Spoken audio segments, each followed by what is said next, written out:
An awesome show of excellence as dozens of students filed into the gymnasium at Stranahan High School in Fort Lauderdale. The students are participating in Mentoring Tomorrow's Leaders induction ceremony.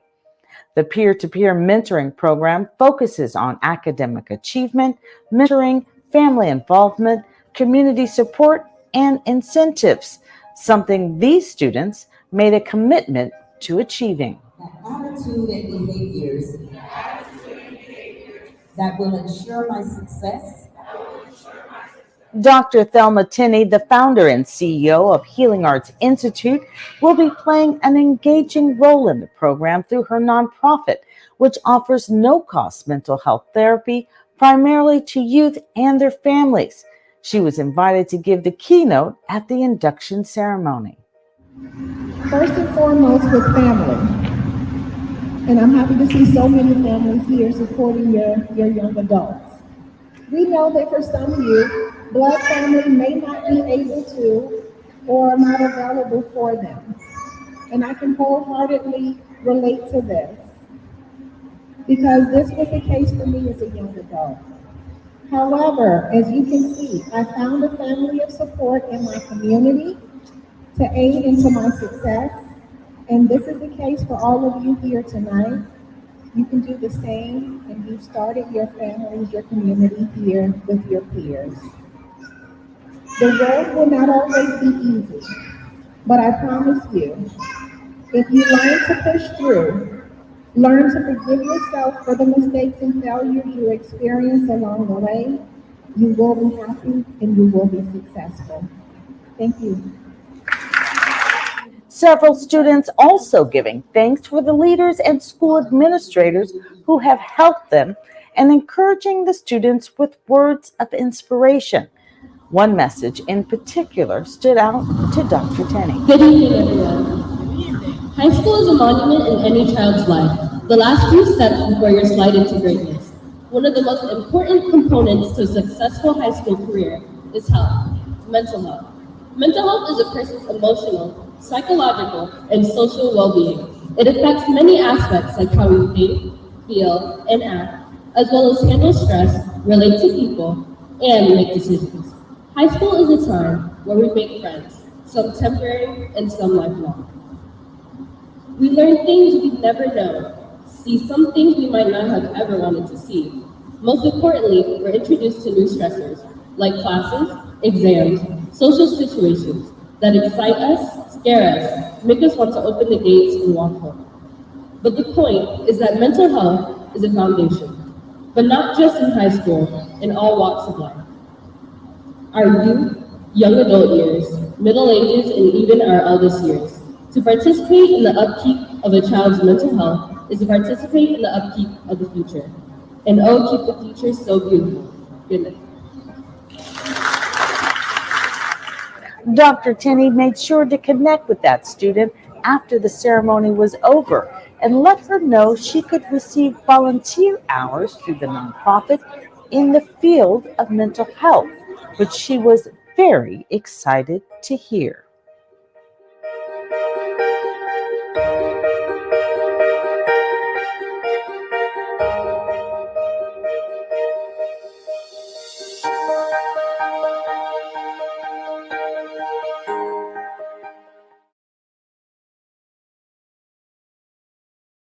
It was a packed house at the first annual GovCon Giant Summit in Miami. Small business owners, executives, and the curious pouring into the Intercontinental Hotel by the hundreds. All at the invitation of the CEO and founder, Eric Coffey, who had one focus in mind: teaching people how to do business with the federal government. One of the sayings that I have is that the government doesn't get the best people, they get the best people that come to them. And so many of the people in this room have never tried going to government contracts. Many of these people in the room are successful in their own right. They have the skills, they have capabilities, they have the talents, they have the gifts, but they don't know how to navigate the process. And so I wanted to help bridge that gap. I want to make sure everybody knows just how important you are. We have Ms. Adrienne Elrod here from the Department of Commerce. Some of you may recognize her for her extremely profound professional background in media and public relations as a government official. She has worked at the highest levels of government, worked for presidents, worked on presidential campaigns. I don't care what cable channel you watch, you have seen her before somewhere. GovCon Giants bringing in some of the top federal contractors in the country, all under one roof for this Contracting Connections Summit. And you do, project managers, you have a superhero power. You're one of the only people in the entire organization or agency that literally executes executive strategy and affects the P&L. Now, I just gave myself goosebumps. The liberating part of that is, it's a high-vis career. An old Navy welder can make quite something of himself. You get pretty good at it, but you can't hide. If something goes wrong, man, they call it you. They're walking down the hallway looking for somebody to punch in the face, it's you. You know what I mean? So it could be a harrowing way to make a living, okay? But man, it's so cool. Small businesses should absolutely consider federal funding. There is a generational moment that is happening. With over $100 billion at the Department of Energy, your opportunity is right now. You could be engaging with dollars that for long term, your businesses could be around for 30, 40, 50 years, hopefully 100 years using federal funding. GovCon Giants, we are a nonprofit organization, and what our mission is to bridge that gap, bridging the gap from small businesses to federal agencies.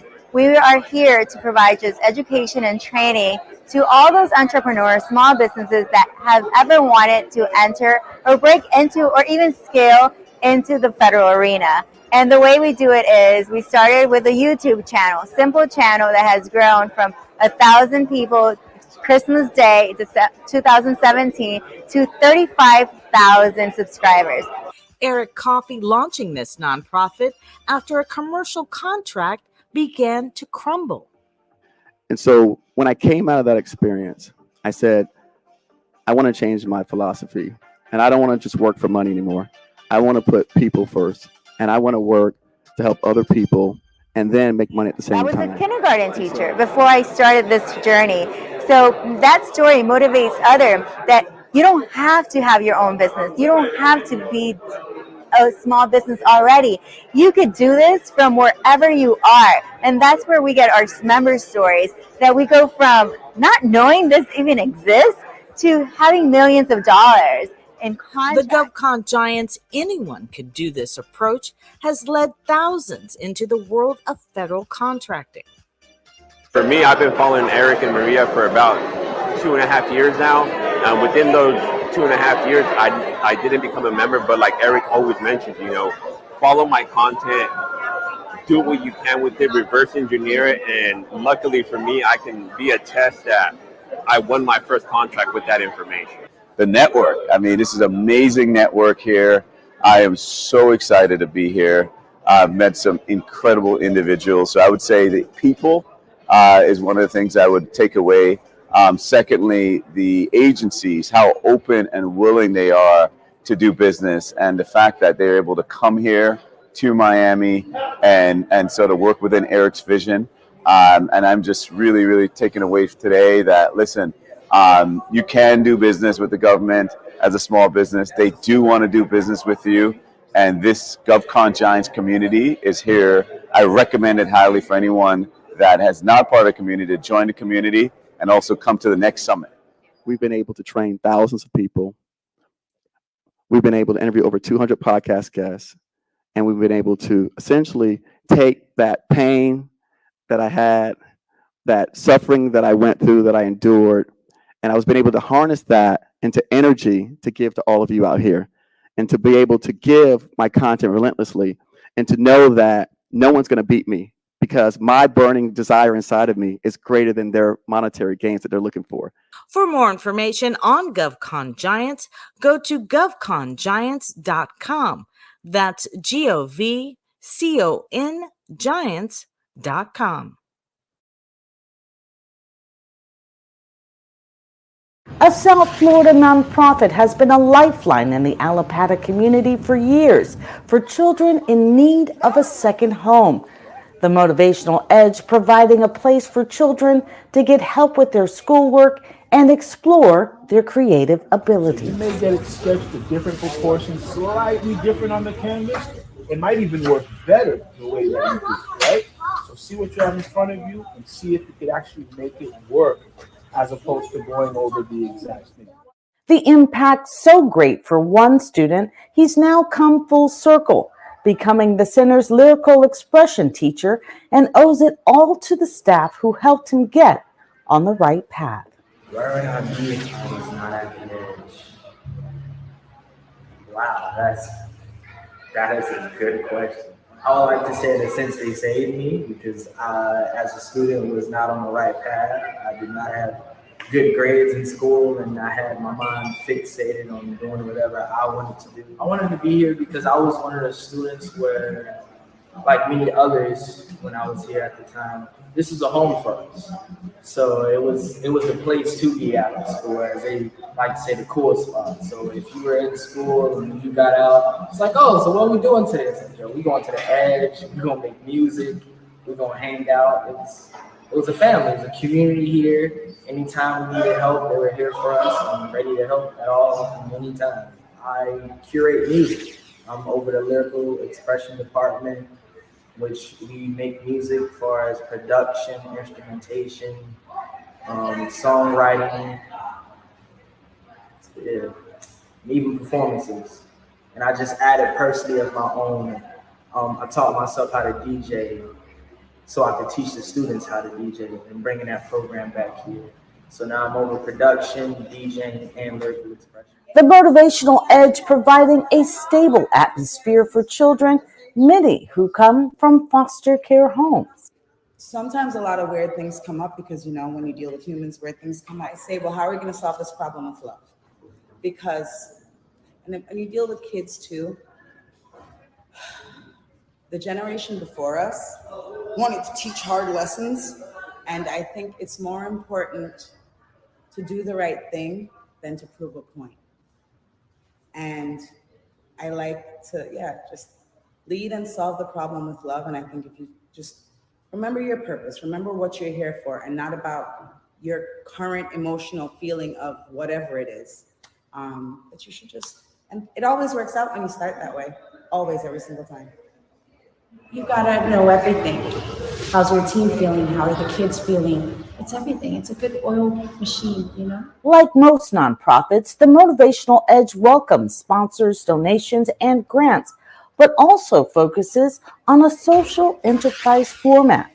The center teaches the kids to create artwork, then sell it, and even teach or perform the lyrical expression skills they learned at the center to others. I like to thank them all, you know what I'm saying? And a lot of them I have spoken with and told them that I'm thankful for their service because, like I said, the things that they instilled in me, I get to instill in the kids here. And growing up, I was always taught, give the gift onto others. So if you've been blessed with something, share that with us.